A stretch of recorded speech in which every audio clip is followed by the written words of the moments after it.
BA BEd और BSc BEd part 4 के विद्यार्थियों के लिए पेपर है CC6 यूनिट 2 और उसका करिकुलम एंड डेवलपमेंट, करिकुलम का विकास, पाठ्यक्रम का विकास किस प्रकार से किया जाता है एट स्कूल लेवल पर।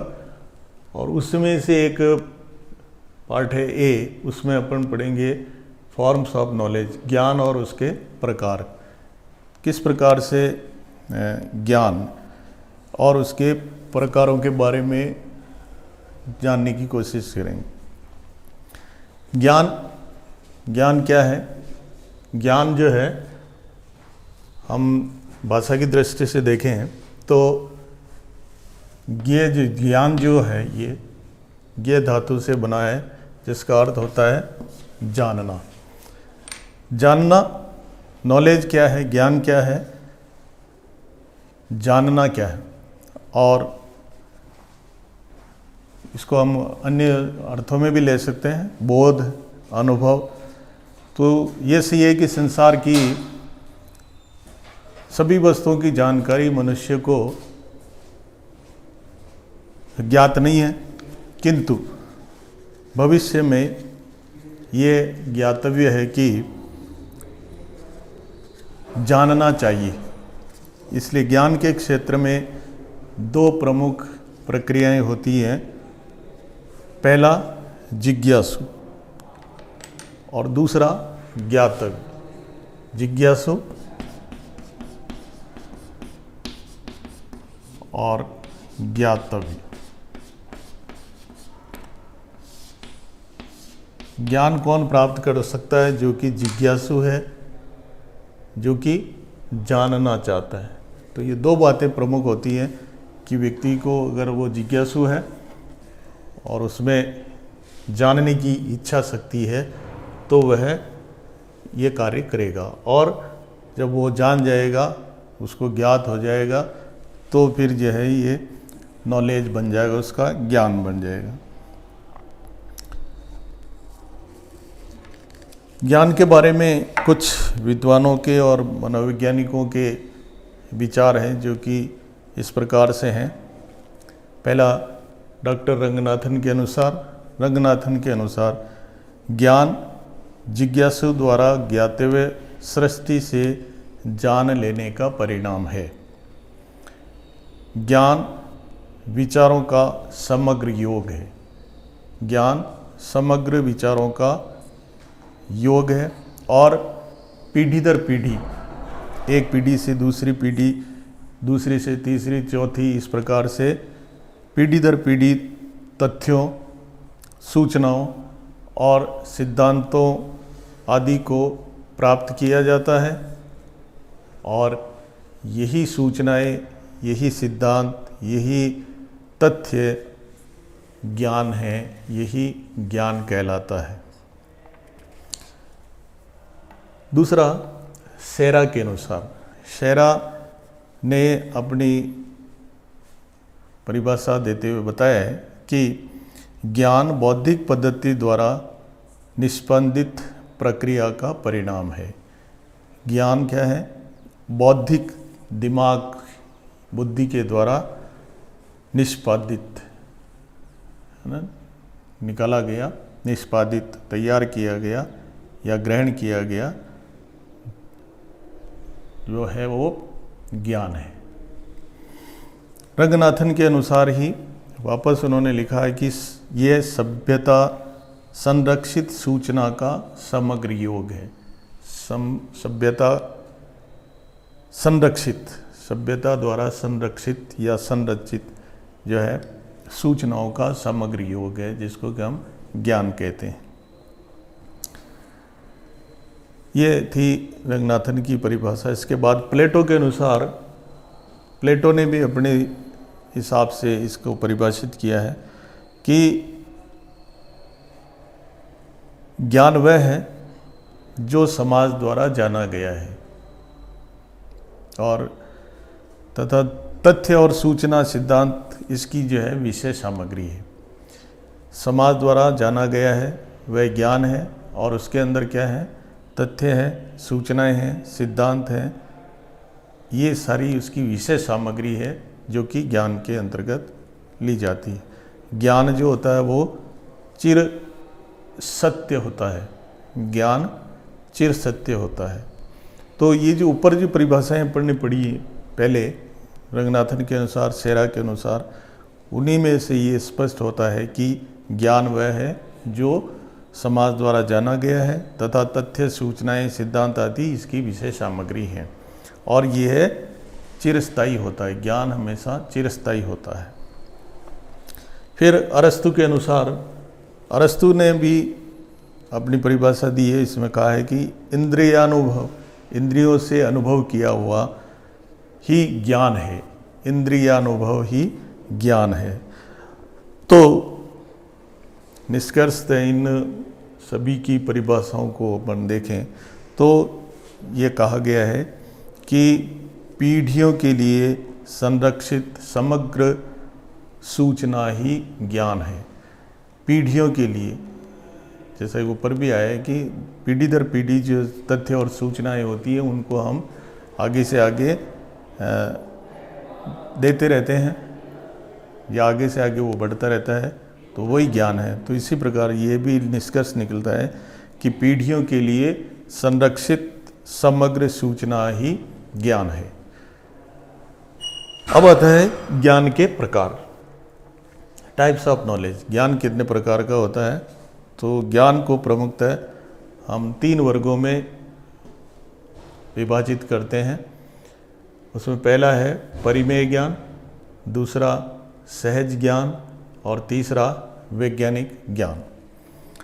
अब परिमेय ज्ञान क्या होता है? परिमेय ज्ञान प्राकृतिक और प्राथमिक ज्ञान है जो सभी मनुष्यों में अंतर्निहित होता है। प्रत्येक व्यक्ति वस्तु को जानने का प्रयास करता है। इस प्रकृति में जितनी वस्तुएं हैं उनको जानने का प्रयास करता है, परंतु प्रत्येक वस्तु को सीखने का प्रयास नहीं करता है। तो इस प्रकार के ज्ञान का जो क्षेत्र है वो सीमित होता है। इसमें तर्क शक्ति नहीं होती है। उदाहरण जैसे दिया जा सकता है कि जैसे प्रकृति में पानी है, किसी स्थान पर पानी भरा हुआ है, लगता है कि वहाँ पानी भरा हुआ है, दूर से भी लग रहा है कि हाँ पानी हो सकता है, और जब हम पास में जाकर के देखते हैं तो क्या वास्तव में पानी है? तो है। इसका मतलब ये परिमेय ज्ञान है। तो जो है वास्तव में है वो उसको जानना। तो प्राकृतिक और प्राथमिक ज्ञान है परिमेय ज्ञान। दूसरा आता है सहज ज्ञान। सहज ज्ञान यह उच्चतम प्रकृति का ज्ञान है। इसका उदय तात्कालिक पकड़ से होता है। तत्काल हम किसी बात को जानें, उसको पकड़ लें, दिमाग में उतार लें। तो सभी जीवित प्राणियों में यह ज्ञान होता है। जब यह ज्ञान विकसित हो जाता है, प्राणियों में होता है लेकिन कुछ में कम विकसित होता है, किसी में ज़्यादा होता है, और जब ये विकसित हो जाता है तो वह अंततः प्रेरज्ञ ज्ञान होता है। वो प्रेरज्ञ होता है, यानी प्रेरणा देने के योग्य हो जाता है। ठीक। तो जब ज्ञान विकसित हो जाता है तो अंतः प्रेरित अंदर से जो है वो प्रेरज्ञ हो जाता है। तो उसको कहते हैं सहज ज्ञान। इंद्रियातीत ज्ञान, इंद्रियों के बाहर भी बुद्धि है, बुद्धि से बाहर भी हम ब्रह्मांड की जब बात करते हैं, मस्तिष्क, जब ब्रह्मांडी जो मस्तिष्क है उसको जानना, और वो जैसे हम बात करते हैं कि ईश्वर क्या है, ईश्वर के बारे में जानना, है ना, स्वर्ग के बारे में जानना, ऐसे कुछ बिंदु हैं जो कि सहज ज्ञान के अंतर्गत हम उनके बारे में जानने की कोशिश करते हैं। और ये बहुत ही उच्चतम स्तर का, उच्चतम प्रकृति का जो है ज्ञान है, जिसका कि हर एक मानव का ये संभव नहीं है। फिर आता है वैज्ञानिक ज्ञान। वैज्ञानिक ज्ञान में अंतः प्रेरक ज्ञान जो कि हमने अंदर से सीखा है, जब सिद्धांतों द्वारा संगठित, परिष्कृत और परिभाषित, संगठित,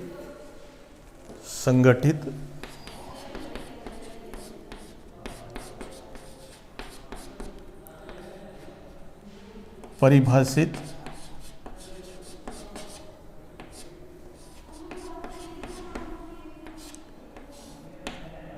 और प्रायोगिक तौर पर,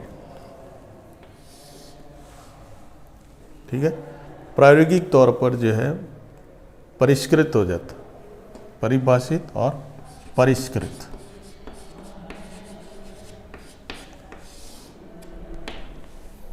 तो वैज्ञानिक ज्ञान में तीन बातें मुख्य होती हैं। एक तो वो संगठित किया जाता है, उसके बाद में उसको परिष्कृत किया जाता है, परिभाषित किया जाता है, तब जाकर के उसको हम वैज्ञानिक ज्ञान कहते हैं। यानी वैज्ञानिक ज्ञान में तीन बातें मुख्य होती हैं कि हम प्रयोग करेंगे, प्रेक्षण करेंगे और फिर उसका रिजल्ट निष्कर्ष निकाल दें।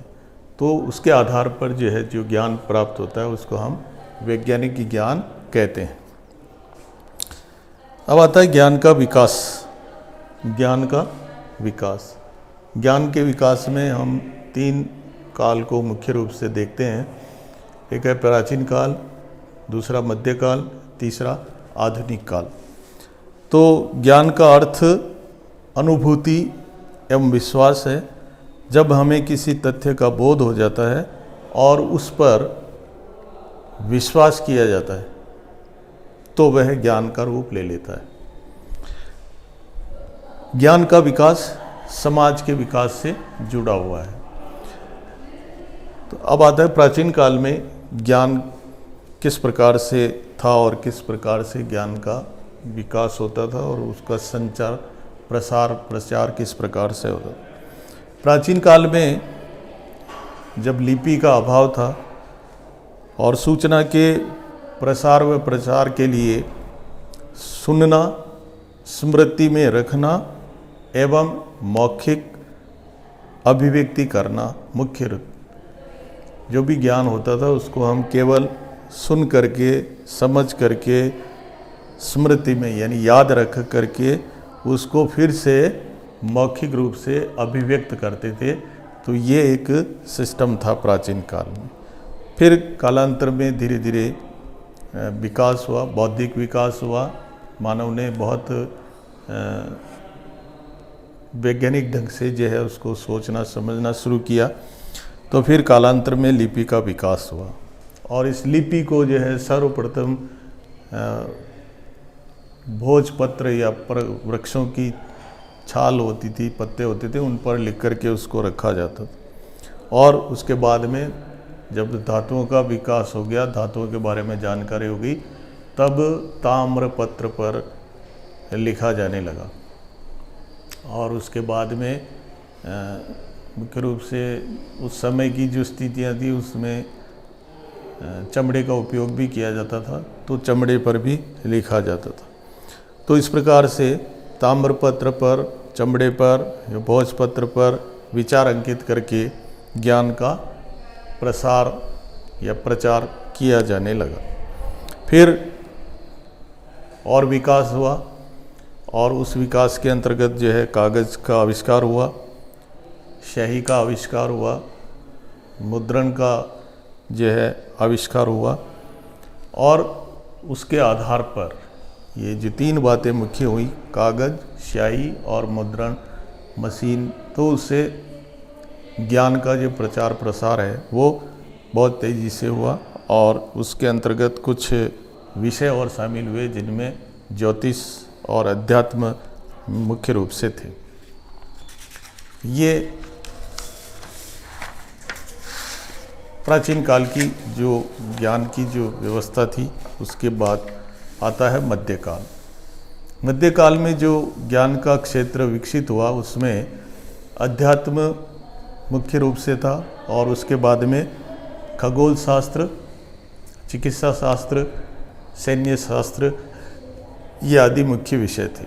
उसके बाद में जो मुद्रण और लिपि और स्याही और कागज़ का जब आविष्कार हुआ तो ये अन्य देशों तक भी पहुंचा और उसमें जो है मुद्रण के आविष्कार ने विद्वानों को और ग्रंथ अकादमियाँ स्थापित हुई, विद्वानों द्वारा विश्वविद्यालयों की स्थापना हुई और उनमें उच्च शिक्षा संस्थान भी तैयार हुए और उनका विस्तार हुआ।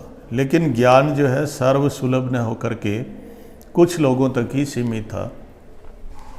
और जब ये आविष्कार हुए तो क्या हुआ कि वैज्ञानिक ज्ञान के आधार पर जो है जब आविष्कार हुए तो शिक्षा के प्रचार प्रसार के साथ साथ व्यक्तियों की ज्ञान के प्रति जागरूकता भी बढ़ी मध्यकाल में आकर के, और परिणाम स्वरूप विज्ञान, तकनीकी, खगोल विज्ञान जैसे विषयों का विस्तार हुआ और प्रेस की जो उपादेयता है वो उपादेयता भी बढ़ी और इससे राजनीतिक, सामाजिक, आर्थिक, तकनीकी, विज्ञान, साहित्य, संस्कृति व शैक्षणिक क्षेत्र में भारी परिवर्तन हुए।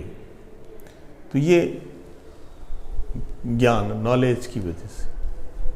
फिर आते हैं हम आधुनिक काल के बारे में कि आधुनिक काल में क्या हो रहा है। आधुनिक काल में जो प्रेस और प्रकाशन, जैसा कि मध्यकाल में ये शुरू हुआ था और आधुनिक काल में भी इसमें बहुत प्रगति हुई है, तो आधुनिक समय में प्रेस और प्रकाशन ने बड़े स्तर पर सूचना व ज्ञान के प्रचार प्रसार में महत्वपूर्ण भूमिका निभाई है। इसके माध्यम से पत्र पत्रिकाएं, पाठ्य पुस्तकें, समाचार पत्र, फिल्म, रेडियो, दूरदर्शन, कंप्यूटर व संचार सेवाएं मुख्य रूप से हैं। आज सूचना और प्रसार से संबंधित अनेक संस्थाएं हैं जहां से ज्ञान का प्रसार और प्रचार होता है। जैसे कुछ बिंदु हैं, जैसे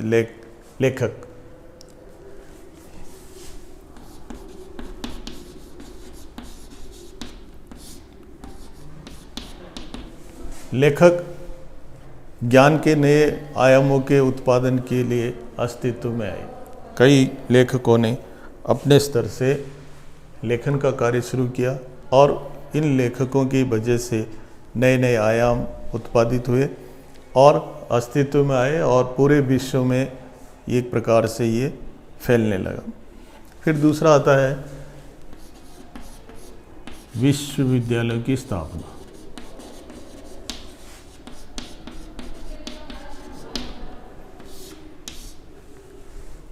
स्कूल और महाविद्यालय तो थे ही, लेकिन विश्वविद्यालयों की स्थापना और उसी के अंतर्गत उच्च शिक्षा संस्थानों की स्थापना और ज्ञान व सूचना के उत्पादन व प्रसार के क्षेत्र में इन्होंने महत्वपूर्ण भूमिका अदा की। फिर आता है तीसरा, सरकारी स्तर पर।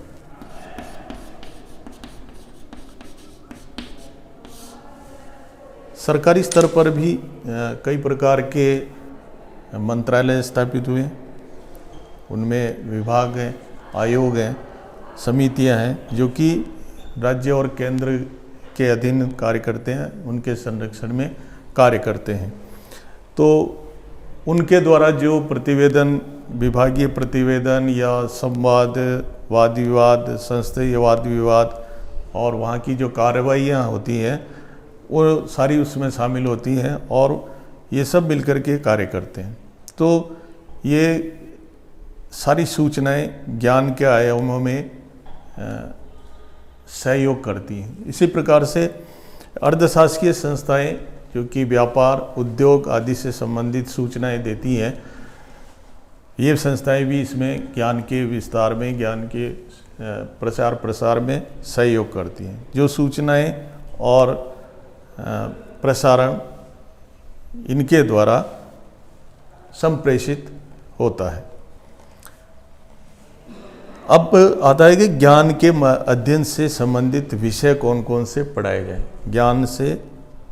ज्ञान के अध्ययन से संबंधित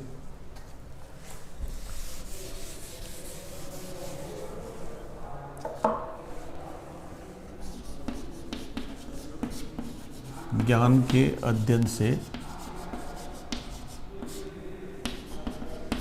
संबंधित विषय कौन कौन से विषय किस किस स्थिति में कहाँ पर किस ढंग से पढ़ाए जाएं। इससे संबंधित जो है अनेक विषय हैं जो कि स्कूल स्तर पर वह पढ़ाए जाते हैं। जो मोटे मोटे रूप में जो विषय हैं वो तो आप जानते हैं कौन कौन से विषय हम पढ़ते हैं आज का युग में। उसमें है गणित है, खगोल विज्ञान है, तर्कशास्त्र है। उसमें तो प्राचीन जब इस काल की बात करते हैं तो उसमें जो है मीमांसा के बारे में पढ़ते हैं अपन, जिसमें भी ज्ञान मीमांसा और तत्व मीमांसा जो कि मुख्य रूप से हैं उनका अध्ययन। फिर मनोविज्ञान, समाज विज्ञान, चिकित्सा शास्त्र, शिक्षा, पत्रकारिता, भाषा विज्ञान और भाषा के अंतर्गत हम सभी भारतीय भाषाएं और विदेशी भाषाएं इनको भी पढ़ने के लिए कहा गया है। कुछ शिक्षा शास्त्रियों ने और मनोवैज्ञानिकों ने जो है अपने अपने हिसाब से इसका क्लासिफिकेशन किया है, तो उसको भी देखते हैं कि 1812 के अंदर कांट और हीगल ने अपनी एक पुस्तक थी, कांट और हीगल,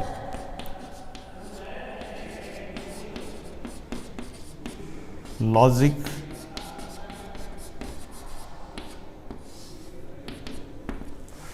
उन्होंने लॉजिक में त्रिविभागीय या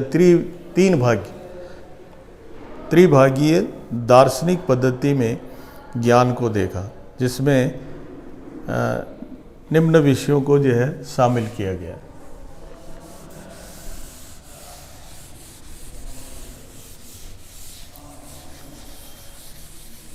इनके अनुसार जो है कौन कौन से विषय जो है हीगेल और कांट के अनुसार पढ़ाए जाने चाहिए, तो उसमें था कि सबसे पहले तर्कशास्त्र,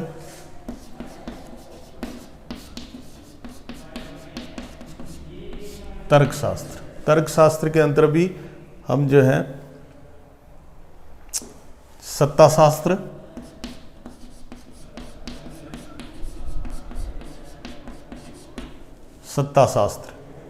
उसके बाद में ईश्वरीय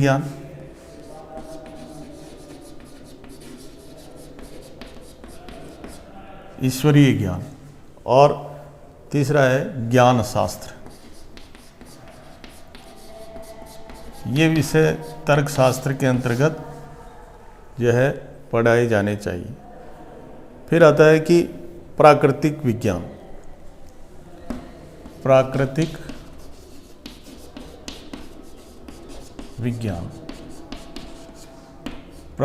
विज्ञान में कौन कौन से विषयों को शामिल किया जाए, तो उसके अंदर 3 विषय मुख्य रूप से शामिल किए गए। उसमें नंबर 1 गणित, दूसरा प्राणी शास्त्र और तीसरा था रसायन शास्त्र। प्राणी शास्त्र और रसायन और तीसरा भौतिक शास्त्र, जिसको कि आज हम विज्ञान के रूप में भौतिक विज्ञान। तो गणित, प्राणी शास्त्र या जिसको जैव विज्ञान भी कह सकते हैं, और तीसरा भौतिक शास्त्र, इनको जो है पढ़ाने की बात कही गई। इसके अलावा उन्होंने मानव शास्त्र,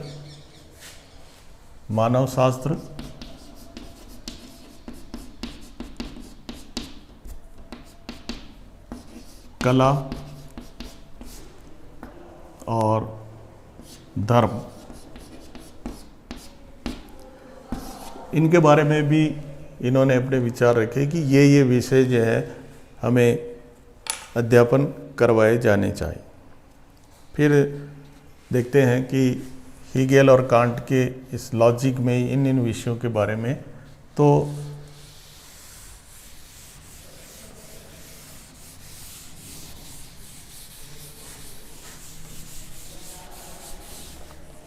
दूसरा जो है वो आता है हॉब्स के अनुसार। हॉब्स के अनुसार कौन कौन से विषय पढ़ाए जाने चाहिए। तो 1851 में उन्होंने अपनी पुस्तक प्रकाशित की जिसका नाम था लेवोथियन।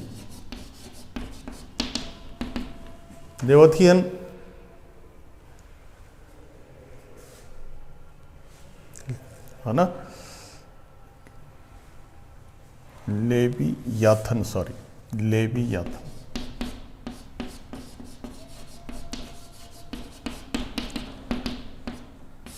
लेवियाथन नामक ग्रंथ में जो है उन्होंने विषयों का आकलन किया और उन्होंने उसके दो भाग किए, ए भाग और ब भाग, कि कौन कौन से विषय पढ़ाए जाने चाहिए। तो ज्ञान जगत के लिए लेवियाथन के अनुसार दो भाग किए गए, जिसमें ए भाग में गणित मुख्य विषय, फिर अभियांत्रिकी और तीसरा विषय जो है वो था वास्तुकला।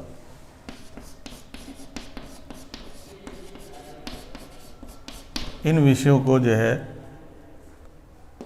एक पार्ट के अंदर पढ़ाना चाहिए। बी पार्ट में जो है संगीत और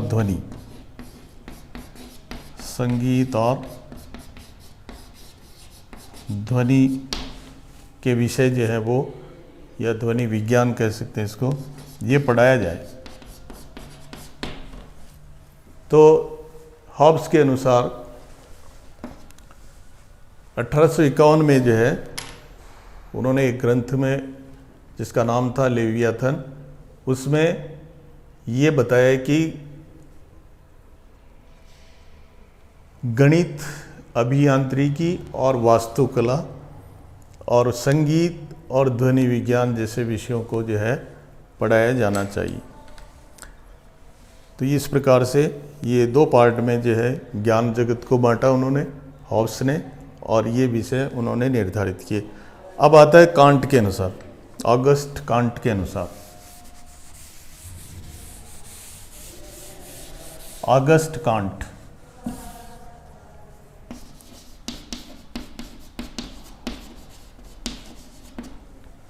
ऑगस्ट कांट के अनुसार इन्होंने भी 1830 में 1830 में एक फ्रांसीसी विचारक थे। इन्होंने जो है 1830 के अंतर्गत जो है कुछ अपने हिसाब से जो विषयों का चयन किया और ये कहा गया कि 6 विषय जो है, विशेष रूप से 6 विषय पढ़ाए जाने चाहिए।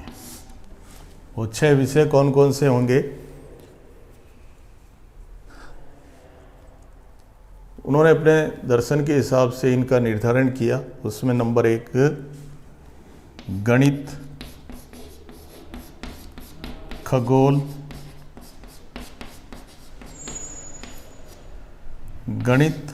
खगोल, शास्त्र। उसके बाद में भौतिक शास्त्र, फिर रसायन शास्त्र,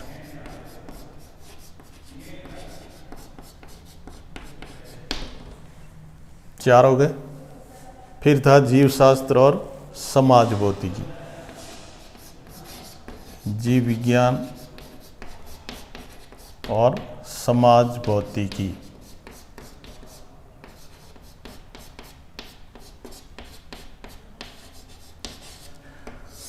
उन्होंने इसको भी जो है समाज के बारे में जो जानकारी है उसको भी भौतिकी का रूप दिया उन्हें, यानी कि वैज्ञानिक ढंग से जो है उसका इन विषयों का जो है अध्ययन कराना चाहिए। तो उसमें था गणित शास्त्र, खगोल शास्त्र, भौतिक शास्त्र, रसायन शास्त्र, जीव विज्ञान और भौतिक यानी समाज भौतिकी।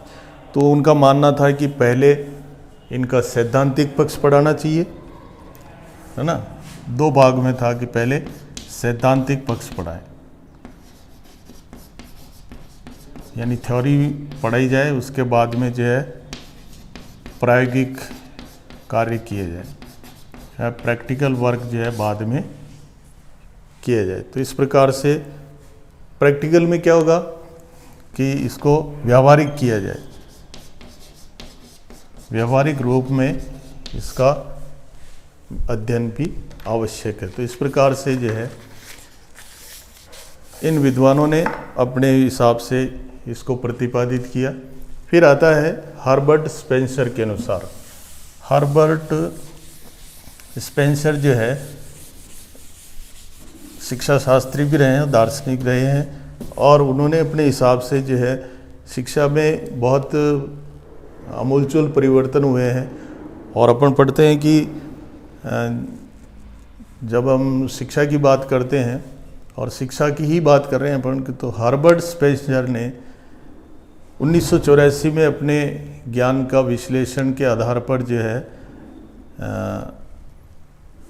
निम्न विषयों को जो है उन्होंने चुना और उन्होंने उनको 3 भागों में बांटा। तो हर्बर्ट स्पेंसर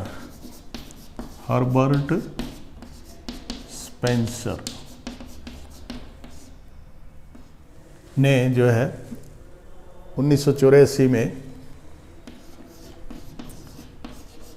3 रूप से जो है मूर्त रूप में, अमूर्त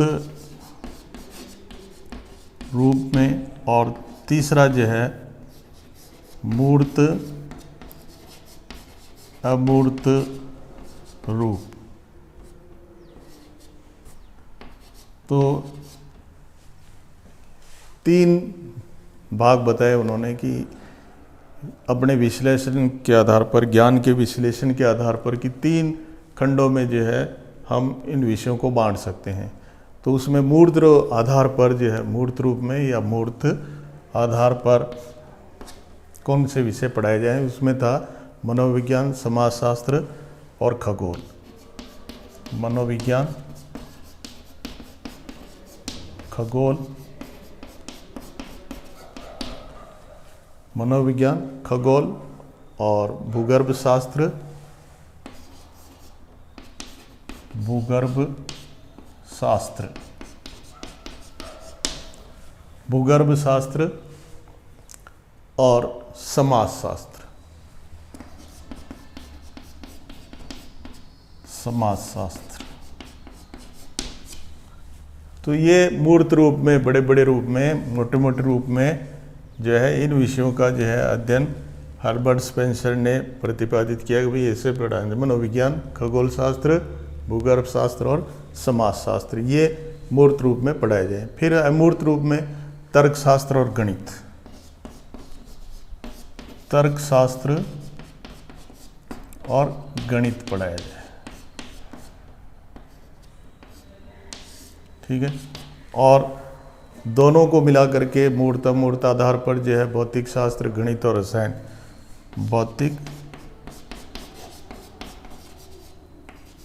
भौतिक शास्त्र, रसायन शास्त्र और तीसरा गणित, गणित शास्त्र। गणित को भी शास्त्र कहा उन्होंने। तो इस प्रकार से हर्बर्ट स्पेंसर द्वारा जो प्रतिपादित है, 3 आधार हैं मूर्त आधार पर, मनोविज्ञान, खगोल, समाज विज्ञान और भूगर्भ शास्त्र पढ़ाए जाएं, ये अमूर्त आधार पर तर्कशास्त्र और गणित, और मूर्त अमूर्त रूप में भौतिक शास्त्र, रसायन शास्त्र और गणित शास्त्र का अध्ययन करवाया जाए। अब आते हैं अपन वर्तमान समय में ज्ञान प्रदान करने के जो संसाधन है, ज्ञान प्राप्त करने के संसाधन कौन कौन से प्रचलित हैं आधुनिक युग में, ये जानना और इसके बारे में आप लोग पूर्णतः जानकारी रखते हैं। केवल अपन उसके बारे में रिकॉल कर रहे हैं कि आज 21वीं सदी में जो है हम प्रवेश कर चुके हैं और शिक्षा जो है केवल विद्यालय स्तर पर या महाविद्यालय स्तर पर या विश्वविद्यालय स्तर पर सीमित नहीं रही है। जो शिक्षा का जो क्षेत्र है वो बड़ा विस्तृत हो गया है और जैसा कि कहा गया है कि शिक्षा जो है जीवन पर्यंत चलने वाली प्रक्रिया है, तो ऐसी स्थिति में हम कुछ औपचारिक और अनौपचारिक साधनों का उपयोग करते हैं और उनके माध्यम से शिक्षा दी जा रही है। आजकल जो आधुनिक संसाधन हैं जिनमें हम चर्चा करते हैं कि जनसंचार के जितने माध्यम हैं, जितने संसाधन हैं, जिसमें दूरदर्शन, फिल्म, आकाशवाणी जिसको रेडियो कहा गया है, समाचार पत्र, प्रेस आदि जो है इसके एक तरह से सबल माध्यम हैं जिनके माध्यम से जो है ज्ञान का और शिक्षा का प्रचार प्रसार हो रहा है। एक और प्रयोग किया है इग्नू ने, रेडियो कॉन्फ्रेंसिंग, ये कार्यक्रम प्रारंभ किया है। दूसरा है टेली कॉन्फ्रेंसिंग, जिसके अंदर दूरदर्शन द्वारा संसार के किसी भी क्षेत्र में बैठे हुए व्यक्ति से, अध्यापक से, बैठे हुए अध्यापक या व्यक्ति से संबंध, जो शिक्षाविद है, जो जानता है उस बारे में, तो कोई भी छात्र किसी भी देश के किसी भी छात्र से भी और अध्यापकों से संपर्क करके अपने प्रश्नों के उत्तर आसानी से ले सकता है, जान सकता है। इसी प्रकार आधुनिक युग में जो मशीन हम आजकल काम ले रहे हैं उसमें कंप्यूटर और इंटरनेट, इनके माध्यम से हम विश्व के साथ जुड़े हुए हैं और जुड़ जाते हैं अगर आप कोशिश करते हैं तो email, cyber space, navigator, international maritime, satellite, multimedia, ISDN, टेलीटेक्स्ट ये सेवा, वीडियो टेक्स्ट प्रणाली और रोबोट आदि के माध्यम से, ये जो नई नई तकनीकें आई हैं इनके माध्यम से हम घर बैठे ही मनोवांछित ज्ञान और जानकारी पलक झपकते ही प्राप्त कर सकते हैं और की जा सकती है। तो सभी संचार माध्यम शिक्षा के साधन हैं जिनका उपयोग हम अपने ज्ञान की वृद्धि के लिए कर सकते हैं और कर रहे हैं। अभी जब हम इसमें प्रवेश कर चुके हैं और आज की जो स्थिति है, जिस प्रकार से हम इन्हीं के माध्यम से घर बैठे ज्ञान का जो है प्रचार प्रसार कर रहे हैं, ज्ञान ले रहे हैं या शिक्षा ले रहे हैं, तो ये हर प्रकार से विषय को जानने के लिए आज हमारे पास में अनगिनत साधन हैं जिनका कि हम घर बैठे